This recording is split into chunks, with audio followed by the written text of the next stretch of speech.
Hollywood, Bollywood, politics, glamour, fashion, education, lifestyle. Only on Desire News, वास्तविकता वही जो हमने कही। नमस्कार दोस्तों, मैं संदीप शर्मा डिजायर न्यूज से। आज हम फिर बात करते हैं एक दफा रूस और यूक्रेन के बीच में हुए युद्ध के उन 10 चीजों के बारे में बात करते हैं कि जिनके कारण हम मानते हैं कि ये युद्ध होने की स्थिति पैदा हुई। और ये स्थिति क्यों पैदा हुई, वो ऐसे कारण हैं कि जो आज से नहीं है। जब से यूएसएसआर का विभाजन हुआ तभी से ये कारण धीरे धीरे पनपने लगे और इन कारणों के कारण धीरे धीरे चल के रूस इतना हावी होता चला गया यूक्रेन पर कि वो 10 कारण ही इस युद्ध का एक तरीके से आभास बने। अगर हम बात करें कि वो 10 कारण कौन से हैं, तो आइए हम जानने की कोशिश करते हैं कि वो 10 कारण कौन से हैं। सबसे पहले तो हमेशा रूस ये चाहता रहा है कि यूक्रेन कभी भी नाटो या यूरोपियन यूनियन का हिस्सा ना बने। रूस के राष्ट्रपति जो पुतिन हैं, उनका मानना है कि हमेशा यूक्रेन पश्चिमी देशों का एक तरीके से कठपुतली रहा है। ये उनका मानना है कि कभी भी अगर कोई भी देश अगर दूसरे से सहायता मांगता है तो दूसरा देश अगर उसका दुश्मन है तो वो मानता है कि ये कठपुतली है।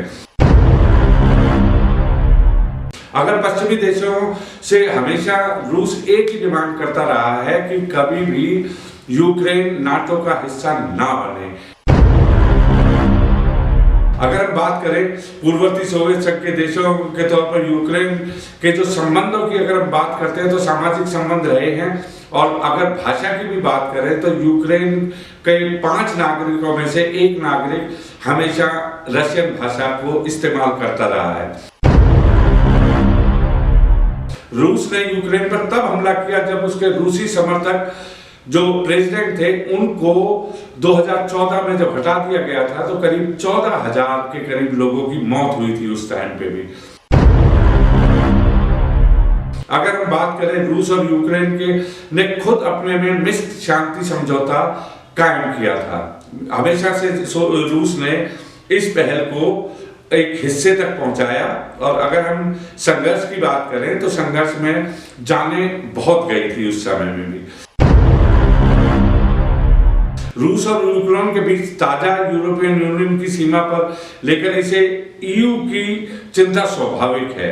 अगर हम उस बात को भी नजरअंदाज नहीं कर सकते। यही कारण है कि ईयू जिससे बड़ी संख्या में नाटो देश शामिल हैं, रूस के खिलाफ प्रतिबंध की घोषणा कर रहे हैं। रूस के पहले यूक्रेन के विदेश मंत्रालय की ओर से ट्विटर पर कहा गया, पुतिन ने बड़े पैमाने पर यूक्रेन के खिलाफ युद्ध की घोषणा कर दी है। यूक्रेन के शांतिपूर्ण शहरों पर हमले हो रहे हैं, यह आक्रामक युद्ध है। यूक्रेन भी अपना बचाव करेगा और जीतेगा। दुनिया को पुतिन को रोकना ही होगा, यह कुछ करने का समय है, ऐसा यूक्रेन का कहना है। हर इंसान चाहे कमजोर हो चाहे ताकतवर हो, उसकी हमेशा एक ही कोशिश रहती है कि अगर कोई लड़ाई होती है तो वो जीते, ऐसा यूक्रेन का भी मानना है।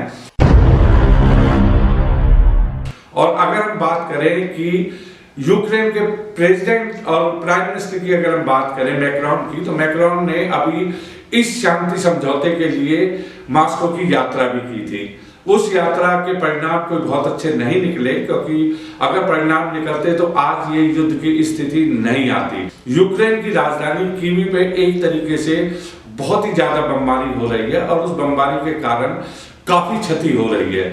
ये बहुत ही अनिश्चितता की स्थिति है। अब भारतीय दूतावास ने भी एक एडवाइजरी जारी की है कि जितने भी हमारे भारतीय नागरिक वहां पे फंसे हुए हैं वो अपनी जगह पे सुरक्षित रहे और जहां पे भी हैं वहां बाहर मार्केट में ना निकले, ऐसी एडवाइजरी जारी की है। इवन हमारे देश के प्रधानमंत्री नरेंद्र मोदी जी ने भी रशिया के प्राइम मिनिस्टर पुतिन से बात करी। किसी भी तरह हमारे नागरिकों को कोई क्षति ना पहुंचे और आपस में दोनों देश मिलकर इस वॉर को किसी ना किसी हद तक रोकना पड़ेगा। अगर नहीं रोकते हैं तो ये पूरे विश्व के लिए एक खतरा बन जाएगी। तो दोस्तों, अभी हमने तो आपसे 10 पॉइंट डिस्कस किए, हो सकता है कि और भी बहुत सारे पॉइंट आपके सामने आएंगे, धीरे धीरे हम उनको लेके आएंगे। जो जो इन्फॉर्मेशन हमारे पास हमारे सूत्रों के मुताबिक मिलती है वो हम आपसे शेयर करते हैं। तो डिजाइन न्यूज के साथ आप हमेशा बने रहिए। आप हमारे चैनल को सब्सक्राइब कीजिए और इसको देखिए, शेयर कीजिए और हमें अपने सजेशन जरूर दीजिए। सजेशन बॉक्स में आप सजेशन जरूर दें। Only on Desire News, वास्तविकता वही जो हमने कही।